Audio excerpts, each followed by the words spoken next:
Hello YouTube, Sam here from youtube.com/onlivegamer for the new Boston.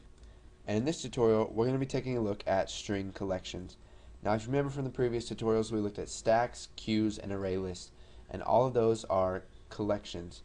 Now, in this tutorial, we're going to be taking a look at string collections. Now, string collections are very much like array lists, but instead of being able to store any data type you want in it, such as using an integer, and then the next item in the list is a string, then the next item is a double, then maybe the next item is an object of a class. With string collections, you can only use type string, but you can add as many as you want, and it won't run out like an array. So let's go ahead and get rid of this code that we used in the last tutorial. And if you don't have that project saved, you can just make another one real quick. We didn't add anything to the form. We didn't do anything other than access the form1 load event. So we're going to come up here and we're going to declare a string collection. So we'll call it string collection as new string collection.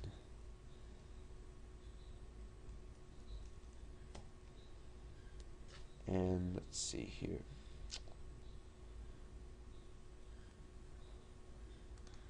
Okay, so if you got that same error that I got in the last, where it cannot find string collection, so if we type as new string collection, it's not there. So what we need to do is use the long form of this. So we'll just go ahead and type system.collections. And now we're going to use the keyword specialized and then string collection. So now that we've created our string collection, we can go ahead and add some stuff to it. So it's almost identical to array list. So we can type string collection dot add, and let's add Sam. Now we can also come up here and create an array and add that array to our string collection.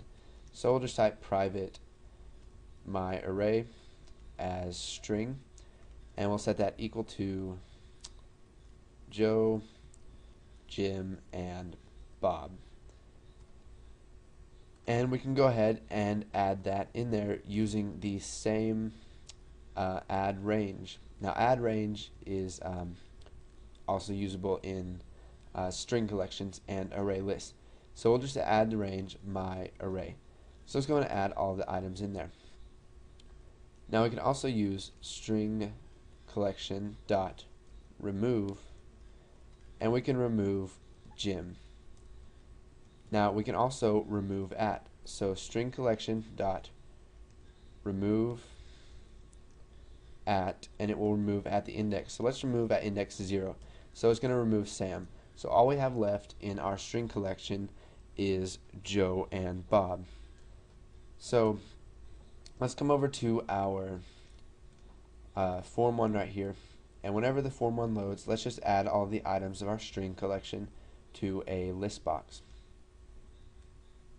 So we'll just go ahead and set the name property of this to list string collection. So we'll come back here, and after we've initialized everything for our string collection, we'll type for each item as string in string collection. Then we'll just go ahead and type list string collection dot items dot add, and we'll add item. Okay, so now when we run this, we should get Joe and Bob added to our list right here. So we can also check to see if our string collection has a certain value in it. So we can just store this in a boolean.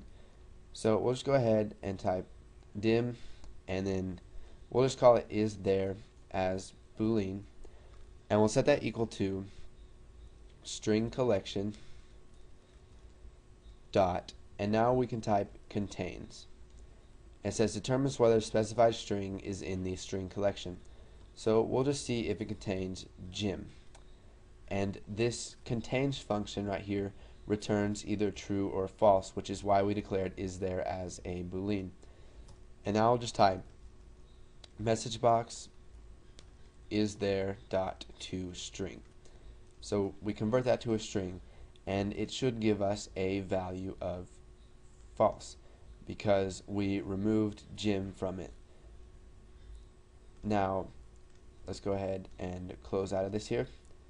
Now we can see if it contains Joe, and this will return a value of true. So go ahead, work a little bit with string collections. If you're familiar with array lists by now, string collections will be very easy for you to pick up. And then once you got those down, go ahead and stay tuned for the next tutorial, and thanks for watching, guys.